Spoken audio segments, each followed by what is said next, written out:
Praise the lord. దేవునికి స్తోత్రాలు. నేను pastor Ratna Maitra from praise God ministry. ఈ రోజున యేసయ్య మన కోసం వాగ్దానాన్ని ఏర్పాటు చేశారో ఒక్కసారి చూద్దాం.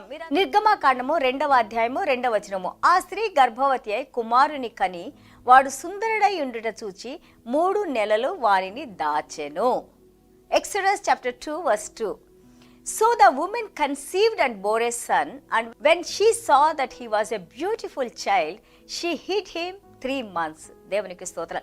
మనం ఎవరి గురించి మాట్లాడుకుంటున్నాం ఇక్కడ? నిర్గమకాండం మనం మొదటి అధ్యాయం అయిపోగానే 2వ అధ్యాయానికి రాగానే మనం the great prophet and also a man who walked with God for 40 years, 40 సంవత్సరాలు దేవాది దేవునితో నడిచిన వారు, అలాగే ఇజ్రాయేలీ జనాంగాన్ని అంతటిని కూడా ఐగుప్తు దేశం నుండి పాలుతేర్లు ప్రవహించే దేశం వరకు, సరిహద్దుల వరకు తీసుకొని వచ్చిన మన గొప్ప మోషే గారి గురించి మాట్లాడుకుంటా ఉన్నాము. చూడండి ఇక్కడ ఏం రాసినట్టే, I want to talk today about his mother. ఆరు యొక్క తల్లి గారి గురించి మాట్లాడుకుందాం. బికాజ్ ఒక తల్లి గర్భంలో దేవుడు వాళ్ళని ఆశీర్వదించి ఉంచారంటే definitely God has seen that family. ఆ కుటుంబాన్ని చూసి ఏ బిడ్డకి ఏ కుటుంబం మంచిదో దాన్ని దేవుడు ఏర్పాటు చేశారు. ఇక్కడ మోషే గారు దేవుడి ప్రణాళిక ప్రకారం ఆల్మోస్ట్ అయిపోతా ఉంది. యోసేపు గారు ఐగుప్తు దేశానికి వెళ్ళారు. దాని తర్వాత యాకోబు గారు వారి కుటుంబ సభ్యులంతా కూడా ఐగుప్తు దేశానికి వెళ్ళారు. 400 సంవత్సరాలు అయిపోయింది. ఇప్పుడు వాళ్ళు వెళ్ళిపోయిన ఆ యొక్క ఫారో రాజులు వాళ్ళందరూ వీళ్ళు మర్చిపోయారు. ఇప్పుడు కొత్త రాజులు వచ్చేసారు. వాళ్ళ కష్టాలు మొదలైనవి.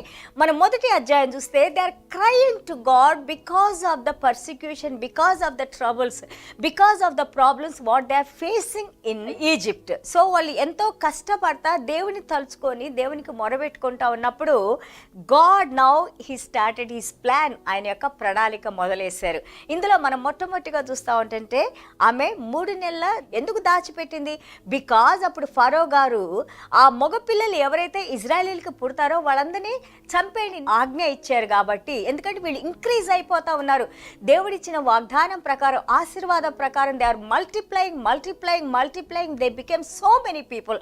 ఎంతో మందిగా విస్తరించి ఉన్నారు. కాబట్టి వీళ్ళు ఇంకా జనాంగం ఎక్కువైపోయింది. రేపు ఒకవేళ ఏదైనా ఈ ఐగుప్తు దేశంలో జరిగితే వీళ్ళందరూ ఒకటైపోయి మనల్ని ఓడిస్తారనే భయంతో ఆ కొత్తగా వచ్చిన ఫరో పిల్లల్ని చంపేయాలి అని అనుకున్నప్పుడు ఇక్కడ మోషే గారి తల్లి, ఆమె పేరు జకోబేద్. 2వ తిమోతి 1:5 మనం చూస్తుంటే లూయిస్ అని, యూనిస్ అని మనం తిమోతి గారి అమ్మమ్మని మనం చూస్తున్నాము. Why I'm saying this one? బిడ్డలు కన్నా తల్లులు ఏం చేస్తా ఉన్నారంటే చిన్నప్పటి నుంచే మనం ఏమంటే ఉగ్గుబాలతో దేవుని గురించి, దేవుని వాక్యం గురించి చెబుతా ఉన్నారు. మన అపోస్తలుడైన పౌలు గారు అంటారు, మీ అమ్మ చెప్పిన మాటలను జ్ఞాపకం చేసుకో తిమోతి అని అంటారు. అలాంటి వ్యక్తినే ఇక్కడ మనం చూస్తున్నాం. పాత నిబంధనలో నిర్గమకాండం 2వ అధ్యాయంలో జకోబేద్ ఆమె మోషే గారి తల్లి గారు. అప్పటికే ఆమెకి అహరోన్ గారు, మిరియం ఉన్నారు. ఆల్రెడీ మోషే గారి అక్క, మోషే గారి అన్నయ్య అయిన అహరోన్ గారు ఉన్నారు. ఇప్పుడు మోషే గారి ద్వారా దేవాది దేవుడు ఇజ్రాయేలీలందరికీ విడుదల కలుగజేయబోతున్నారు. So God's plan is now coming into action. నిర్గమకాండం 6:20 చూస్తే ఆమె పేరు జకోబేద్ అని, వాళ్ళ హస్బెండ్ పేరు అమ్రామ్ అని. వాళ్ళిద్దరు కూడా లేవి వంశానికి, అంటే ఈ యొక్క యాజకుల వంశానికి చెందిన వారని మనం నేర్చుకుంటున్నాము. సో హియర్ ఫరో అంత పెద్ద కమాండ్ ఇచ్చారు, ఎవరు పుట్టినా కానీ వాళ్ళని చంపేసేయండి అనేసి, మగపిల్లలు అయితే అని అన్నప్పుడు she really being a women. చూడండి, ఒక స్త్రీ ఎంతో ధైర్యాన్ని చూపించి, కాన్ఫిడెన్స్ చూపించి, తన విశ్వాసాన్ని కోల్పోకుండా బిడ్డను చూసినప్పుడు చాలా అందంగా ఉన్నారంట. అంటే he looks very good. That's the favour and grace of the Lord. అది దేవుని యొక్క కృప కటాక్షంగా మనం చూస్తా ఉన్నాము. And also she had lot of confidence because she's from the house of Levi. ఆ లేవి అంటే యొక్క యాజకుల గృహం నుంచి వచ్చింది. She knows the word of God.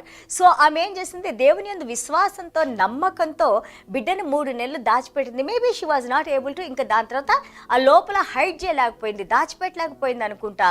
ఇక్కడ మనం చూస్తా ఉంటే ఏం చేసింది? చక్కగా ఒక మంచి పేపరిస్తో ఆ బుట్ట, ఆ పేపరిస్ మీద లెటర్స్ అవి రాస్తారు కదా, పుస్తకాలు రాసేవాళ్ళు ఐగుప్తు దేశంలో. ఇంతకు ముందు ఆ జమ్ము ఆకుల్లాగా ఉంటాయి అవి. ఆ పేపరిస్తో ఆమె బుట్టని తయారు చేసి దానికి సీల్ చేసి ఇంత అందగాడైన చిన్న బిడ్డని ఆ బుట్టలో పెట్టి అగైన్ చూడండి ఒక తల్లి. When I read this one I feel because since I M A mother, since I have given 2 children birth, I know that how she may be thinking to leave that child. ఆ బిడ్డని ఆ నీటిలో వదలాలన్నా కానీ ఆ తల్లి ప్రాణం ఎంత కొట్టుకుందో I can understand. చూడండి, ఆ బిడ్డని ఆ నీటిలో వదిలినప్పుడు it's all faith we see here. అంత విశ్వాసమే, బికాస్ ఇంకా తను ఏం చేయలేదు. She totally depended upon God. ఇదే నేను ప్రతి ఒక్క తల్లిని మనం అర్థం చేసుకోవాలి. There are many problems comes to us in our lifes. మన జీవితాల్లో ఎన్నో సమస్యలు వస్తూ ఉంటాయి. But remember that always when we depend upon God total and completely, that God's hand is very different. God's hand works mighty miracles in our lives. మనం ఎప్పుడైతే దేవుని మీద ఆధారపడి ఉంటామో దేవుడు కార్యాలు చేయటం మొదలేస్తూ ఉంటారు. చూడండి, ఈ బుట్ట ఎక్కడికి వెళ్ళిపోయింది? డైరెక్ట్గా ఆ ఫారో గారి కుమార్తె స్నానం చేస్తూ ఉండంటే ఆ నదిలో ఆ సమయంలో చూడండి దేవుడు ఎలాగా ఆ ప్రణాళిక ప్రకారం ఒకటి తర్వాత ఒకటి ఏ విధంగా అరేంజ్ చేశారో. అంత పెద్ద ఐగుప్తు దేశ రాజుగారి యొక్క కుమార్తె చూసిందంట. చూసి ఏం చేసింది? ఆ బుట్టను తీసుకొని, ఆ బాబు అందంగా ఉన్నారు, ఆ బాబు నీళ్ళలోంచి లాగి బొట్టను తీసుకొని వచ్చినప్పుడు అక్కడ వాళ్ళ అక్క ఎదురు చూస్తూ ఉంది. మిరియం, ఎవరు తీసుకుంటారా మా తమ్ముడిని, ఎవరు తీసుకుంటారా, ఎవరు పెంచుతారా, ఏమవుతుంది మా తమ్ముడికి అని చూస్తున్నప్పుడు ఇమ్మీడియట్గా ఆమె అంటది, ఈ బాబుకి పాలు ఇవ్వటానికి ఎవరైనా కావాలా అని అన్నప్పుడు ఎస్ అన్నప్పుడు వాళ్ళ అమ్మనే తీసుకొని వస్తుంది. Look at God again. 3 నెలల బాబుని ఫరో చేతులు ఇచ్చారు. మళ్ళీ వెంటనే తన తల్లి చేతికి వచ్చి తన తల్లి మళ్ళీ చిన్నప్పుడు పెంచడానికి దేవుడు కృపను అనుగ్రహించారు. So when we read about this kind of women, దేవుని మీద ఆధారపడటానికి, ఇంకా ధైర్యంగా ఉండటానికి, ఇంకా విశ్వాసంలో నడవటానికి, దేవుని మీద దేవునిలో నిరీక్షణ ఉండటానికి, ఇవన్నీ కూడా మనకి దేవుడు కృప చూపిస్తూ ఉంటారు. సో అలాగే మనం చూస్తుంటే జాకోబు పేరు అంటేనే ఇట్స్ ఆనర్ ఆఫ్ గాడ్ అని ఉంటుంది. దేవుణ్ణి మహిమపరిచేది జాకోబేడ్ అంటే హిబ్రూ మాటలో. అలాగే మోజెస్ అంటే డ్రాన్ ఫ్రమ్ ద వాటర్. ఆ బుట్టలో ఉన్న బాబుని తీసుకుంటానికి she pulled him out of the water. That's what Moses అంటే. అర్థమైందంటే నీళ్ళల్లోంచి లాగబడిన వారు అనేసి పేరు కూడా ఇచ్చారు ఆమె.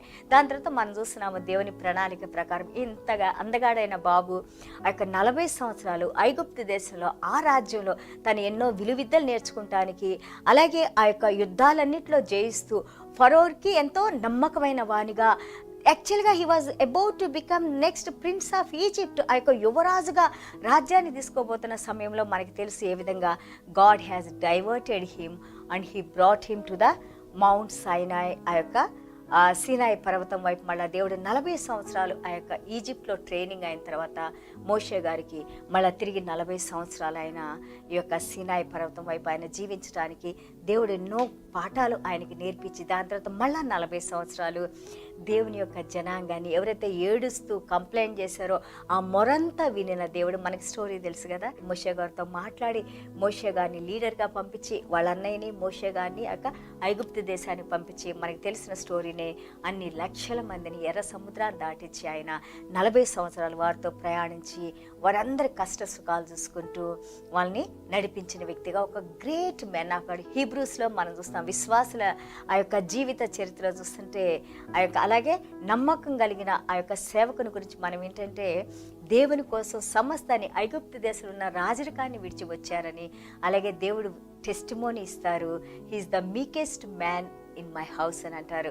ఆయన చాలా సాత్వికుడు అని దేవుడు సాక్ష్యం ఇచ్చినట్టు మనం చేస్తున్నాము. What I want to tell you is not only just hearing. ఏదో మనకి ఇస్తున్నారు కదా, ఏదో మనం వింటే 2 నిమిషాలు వింటే సరిపోయింది, లేకపోతే 10 నిమిషాలు వింటే సరిపోయింది అనుకోకుండా వినిన వాక్యం మన జీవితంలో ఏ విధంగా అది పనిచేస్తుంది. How can we really walk according to this word? ఏ విధంగా how can I be like a Jochebed? How can I learn this word? How can I depend upon God? How can I have this kind of hope in God? చూడండి, అంతా close అయిపోయింది కదా తల్లికి. And it's not easy. ఒక రాజుగారు ఒక condition పెట్టి command పెట్టిన తర్వాత మనం చూసిన డానియల్ గారి స్నేహితుల్ని, అలాగే జాకోబెడ్ గారిని, వీరందరూ కూడా they took plenty of risk. చాలా డిఫికల్ట్ ఇది. రాజుగారికి వ్యతిరేకిస్తే ఏం చేస్తారు? వాళ్ళకి మరణ శిక్ష ఉంటుంది. అయినా కానీ ఆమె ఒక స్త్రీ దేవుని మీద డిపెండ్ అయిపోయి ఆ బిడ్డని విడిచిపెట్టింది. మళ్ళీ తిరిగి ఆ బిడ్డే ఆ యొక్క ఇజ్రాయేలీలందరికీ కూడా విడుదల కలుగు చేసిన వ్యక్తిగా మనం చూస్తూ ఉన్నాము. దేవునికి స్తోత్రాలు. ఇలాంటి క్యారెక్టర్స్ మనం చదువుకున్నప్పుడు, ఇలాంటి మాటలు మనం విన్నప్పుడు మనం కూడా ఆలోచించాలి, నేను దేవునికి ఎంత విశ్వాసం కలిగి ఉన్నాను, నేను ఏ విధంగా నడుచుకుంటున్నాను, నా ప్రవర్తన ఎలాగుంది, నా ద్వారా ఎంతమంది ఏమి నేర్చుకుంటున్నారు, how I'm standing as a role model to people being a Christian woman. ఒక క్రైస్తవ స్త్రీగా నేను ఏ విధంగా ఎంతమంది జీవితాన్ని నేను ఇన్స్పైర్ చేస్తున్నాను, స్పందింపజేస్తున్నానని మనం ఒకసారి ఆలోచించుకున్నప్పుడు మనకు కూడా దేవుడు అంతకంటే ఎక్కువగా ఆ యొక్క విశ్వాసాన్ని ఇచ్చి, ఎందుకంటే హెబ్రీల్ పత్రిక 12:1-2 మనం చూస్తూ ఉంటే విశ్వాసానికి కర్త అయిన యేసయ్య ప్రతిరోజు మన విశ్వాసం, మనం ఎంతగా దేవుని వాక్యం చదువుకుంటా ఉంటుంటే అంతగా దేవునిలో బలపడతాము, మనం స్థిరపడతాము. సో కాబట్టి be strong, be courageous, have God in your heart and walk with God. God bless you all. చిన్న ప్రార్థన చేసుకుందాం. యేసయ్య మీకు వందనాలు, స్తోత్రాలైనా. Thank you Jesus for your grace and mercies. Yesayya ఎంత గొప్ప వ్యక్తుల గురించి నాయన మేము నేర్చుకుంటానికి, అలాగే వారి జీవితాల్లో వారు ఏ విధంగా మీ దగ్గర నుంచి నాయన ఈ ఆదరణ, ఈ సహాయాన్ని పొందిన ఆయన విశ్వాస వీరులుగా ఈ రోజున మేము హెబ్రీల్ పత్రికలో చదువుతున్నప్పుడు నాయన ఎంతగా మీ హృదయానికి దగ్గరైన బిడ్డలైనా వీరి జీవితాల నుంచి మేము కూడా నేర్చుకున్నాయినా, అలాగే మీ వాక్య ప్రకారం మేము జీవించడానికి నాయన మాకు ఆ కావలసిన జ్ఞానాన్ని తల్లులకి మీరు అనుగ్రహించి నాయన ఈ జ్ఞానంలో మేము నడుచుకుంటూ నాయన నేర్పిస్తూ నాయన ప్రభా ఈ రాబో తరాల్లోనైనా మా బిడ్డలు కూడా నాయన ఎంతగానో మీ సేవలోనైనా ప్రభా ఇలాంటి సాక్ష్యాలు పొందడానికి మీరు కృప చూపించమని, అలాగే ఎంతో మందికి మేలు చేసినైనా ప్రభా మీరు చేయమన్న కార్యాలు చేసినైనా ప్రభా మీ నామానికి మహిమ కలిగించడానికి మీరు మాకు కృప చూపించమని ప్రభా మీరు చేసిన ప్రతి మేలును బట్టి మీకు వందనాలు, స్తోత్రాలైనా. వాక్యం వింటున్న ప్రతి ఒక్క బిడ్డనైనా ఏ ఏ బలహీనతలతో వారు ఉన్నారో మాకు తెలియదు కానైనా మీ మహాకృపలోనైనా మీ హస్తాన్ని బిడ్డల మీద ఉంచినైనా ప్రతి బలహీనత నుండి విడుదల కలుగు చేసినైనా, మరి ముఖ్యంగా తండ్రి ప్రభా హార్ట్ ప్రాబ్లమ్స్ నైనా, క్యాన్సర్ వ్యాధులనైనా ప్రభా, దీర్ఘకాలపు వ్యాధులనైనా, వేటితో అయితేనైనా దివారాత్రునైనా ప్రభా బిడ్డలు దిక్కు లేకుండానైనా మీ పాదాల దగ్గర వేడుకుంటున్నారో తండ్రి మీరు కనికరించినైనా, కృప చూపించినైనా, మీ గాయపడ్డ హస్తంతో ముట్టినైనా, మీ తిన్న దెబ్బలతో ముట్టినైనా సంపూర్ణ విడుదల కలుగు చేసినైనా, ఇదిగో జీవం కలిగిన దేవునికి నేను ప్రార్థన చేసుకుంటే ఇంత అద్భుత కార్యాలు నా జీవితంలో దేవుడు చేశారని మీ నామానికి మహిమ తెచ్చుకోమని, అలాగే తండ్రి మీ యొక్క పరిశుద్ధ రక్తాన్ని మా మీద ఎటోన్ చేసిన ఆయన మా చుట్టూ మీ కంచి నుంచి నాయన ప్రభా మీ మార్గంలో నడుచుకుంటూ నాయన ప్రభా ఇదిగో నాయన ఎంతో మందికి నాయన మాదిరికరంగా ఉండే బిడ్డలుగా మమ్మల్ని దీవించమని యేసయ్య దివ్యమైన నామలో తండ్రి ఆశీర్వదించి ప్రార్థన చేస్తున్నావు తండ్రి. Amen. God bless you all.